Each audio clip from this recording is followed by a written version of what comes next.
حضرت موسیٰ علیہ السلام کو یہ خیال آیا کہ مصری کا قتل ہونے کے بعد کہیں فرعون ان کا بھی قتل نہ کر دے، اس لیے وہ اپنے آپ کو چھپانا چاہتے تھے۔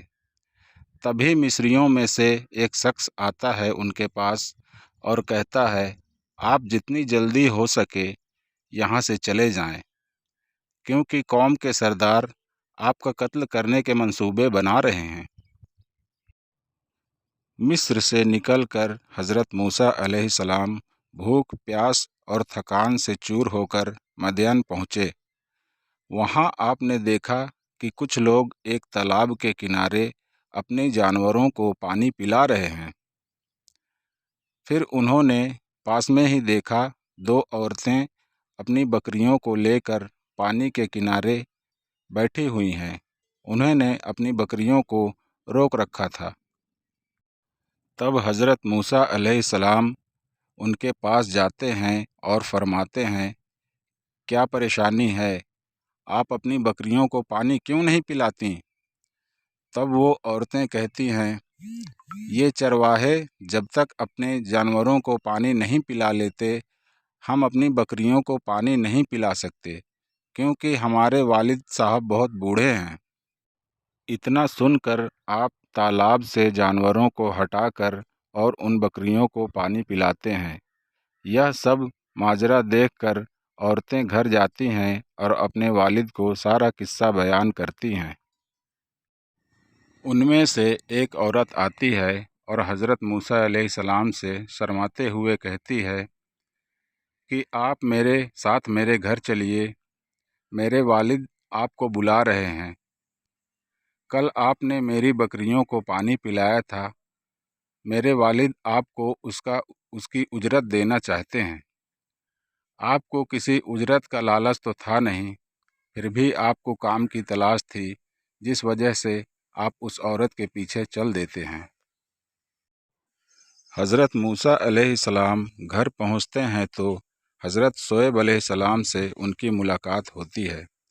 حضرت شعیب علیہ السلام کی بیٹی ان سے کہتی ہے شام کو کہ ابا حضور، آپ انہیں کام پر رکھ لیجئے، کیونکہ یہ طاقتور بھی ہیں اور ایماندار بھی۔ یہ سن کر حضرت شعیب علیہ السلام اپنی بیٹی کا نکاح حضرت موسیٰ علیہ السلام سے کر دیتے ہیں، اور مہر کے عوض میں مسلسل 8 سال مزدوری۔ اور پھر حضرت شعیب علیہ السلام کہتے ہیں، اگر آپ 10 سال تک میرے گھر میں رہتے تو مجھ پر بہت بڑا احسان ہوتا۔ تب حضرت موسیٰ علیہ السلام مسلسل 10 سال ان کے یہاں گزار دیتے ہیں۔ 10 سال گزارنے کے بعد حضرت موسیٰ علیہ السلام اپنے وطن مصر جانے کا ارادہ کرتے ہیں اور اپنی بیوی کو لیتے ہیں اور چل دیتے ہیں۔ راستے میں سفر کے دوران سردی بہت زیادہ تھی اور اندھیری رات بھی تھی۔ تب حضرت موسیٰ علیہ السلام اپنی بیوی سے کہتے ہیں، دیکھو دور پہاڑی پر کوئی روشنی دکھائی دے رہی ہے، میں جاتا ہوں اور وہاں سے آگ لے کر آتا ہوں تاکہ سردی سے بچا جا سکے۔ حضرت موسیٰ علیہ السلام پہاڑی پر پہنچتے ہیں اور کیا دیکھتے ہیں کہ وہاں پر کوئی آگ نہیں ہے، بلکہ ایک روشنی ہے جو ایک درخت سے نکل رہی ہے۔ یہ دیکھ کر آپ اچانک ڈر جاتے ہیں۔ نزدیک جا کر آپ دیکھتے ہیں تو اس درخت میں سے آواز آتی ہے۔ اللہ تعالیٰ فرماتا ہے، اے موسیٰ، میں تیرا پروردگار ہوں۔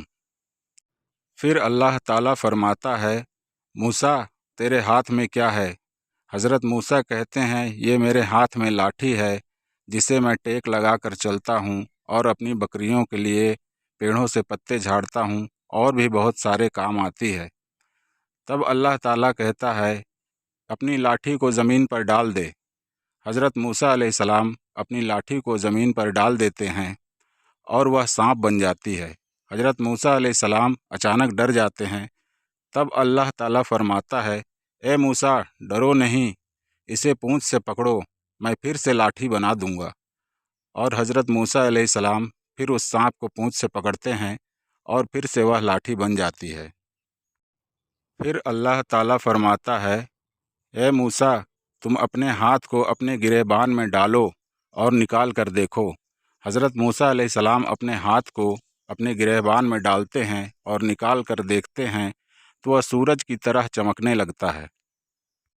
اللہ تعالیٰ نے حضرت موسیٰ علیہ السلام کو 2 معجزات دیے اور فرمایا، اے موسیٰ، تو فرعون کی طرف جا، بے شک وہ بہت سرکش و نافرمان ہے۔ حضرت موسیٰ علیہ السلام نے فرمایا، یا اللہ، میری زبان کی گرہ کو کھول دو اور میرے کام کو آسان کر دو، اور میرے بھائی ہارون کو بھی میرے ساتھ کر دو۔ اللہ تعالیٰ نے آپ کی دعا قبول فرما لی، اور اللہ تعالیٰ اس طرح سے حضرت موسیٰ علیہ السلام اور حضرت ہارون علیہ السلام کو نبوت سے سرفراز فرمایا۔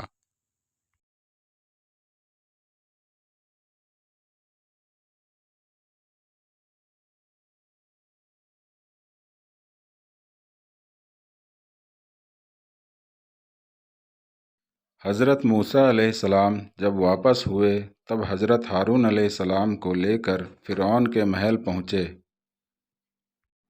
محل کے گیٹ پر ہی انہیں دربانوں نے روک لیا۔ تب آپ نے کہا، میں قاصد ہوں، میں پیغام لایا ہوں۔ تب دربانوں نے انہیں اندر جانے دیا۔ حضرت موسیٰ علیہ السلام فرعون کے محل میں پہنچ کر فرعون کو دین کی دعوت دی۔ تب فرعون کہنے لگا، تیرا رب کون ہے؟ حضرت موسیٰ علیہ السلام نے کہا، اس زمینوں آسمانوں کا رب ہے۔ یہ بات حضرت موسیٰ علیہ السلام نے تمام درباریوں کو مخاطب کر کر کی۔ فرعون نے کہا، اگر تو اپنے وعدوں پر سچا ہے تو کوئی نشانی پیش کر۔ اب حضرت موسیٰ علیہ السلام کو دونوں معجزات دکھانے کا موقع مل جاتا ہے۔ وہ آگے بڑھتے ہیں اور اپنی لاٹھی کو زمین پر ڈال دیتے ہیں۔ دیکھتے ہی دیکھتے وہ سانپ بن جاتی ہے۔ اپنے ہاتھ کو گریبان کے اندر ڈال کر نکالتے ہیں تو ان کا ہاتھ سورج کی طرح چمکنے لگتا ہے۔ یہ سب دیکھ کر فرعون کہتا ہے، یہ تو بس ایک جادو ہے، کل تمہارے مقابلے میں مشہور جادوگروں کو لاؤں گا۔ حضرت موسیٰ علیہ السلام کو اسی بات کا تو انتظار تھا کہ سب کے سامنے دعوت پیش کی جائے۔ مقابلے کا دن مقرر ہوا۔ فرعون نے ماہر جادوگروں کو بلایا اور یہ اعلان کروا دیا کہ موسیٰ کو جو بھی ہرائے گا وہ اسے مالا مال کر دے گا۔ مقابلے کا دن آ پہنچا۔ لوگ میدان میں جمع ہوئے۔ 40 جادوگروں کی جماعت میدان میں حاضر ہوئی۔ حضرت موسیٰ علیہ السلام کو وہ جادوگر کہنے لگے، تم اپنی لکڑی زمین پر ڈالو۔ اللہ تعالیٰ نے حضرت موسیٰ علیہ السلام کو یہ وحی کی تھی کہ تم پہلے مت ڈالنا۔ جادوگروں نے اپنے پاس رکھی لکڑی اور رسیوں کو زمین پر ڈال دیا۔